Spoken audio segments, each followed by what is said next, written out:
Fire has been one of man's single greatest discoveries, and one of nature's most destructive forces. At times, it seems to be our worst enemy. At others, our dearest friend.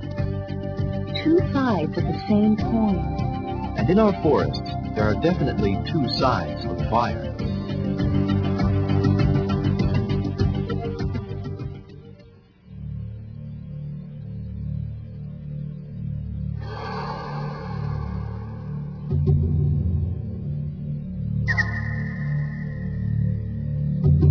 Fire is a fairly complex, sometimes magical force. In our forests, fire has been widely feared. Western civilization has fought fire for centuries, but fire in the forest has not always been the villain. It has been used by mankind for millions of years. History tells us that Native Americans used fire to clear land and hunt wildlife.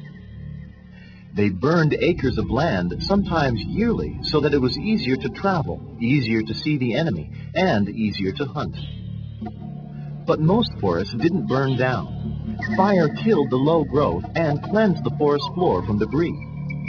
Meanwhile, taller and more fire-resistant trees survived, thrived, and grew strong as there was less competition for precious sunlight, water, and soil nutrients.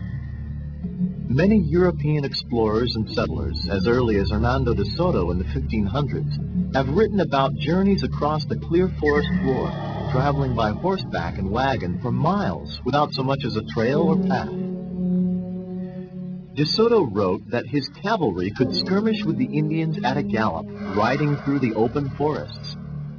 A far cry from the health of many forests today. One reason for this change is the absence of fire. Low-intensity fire that doesn't burn out of control helps keep the forest healthy.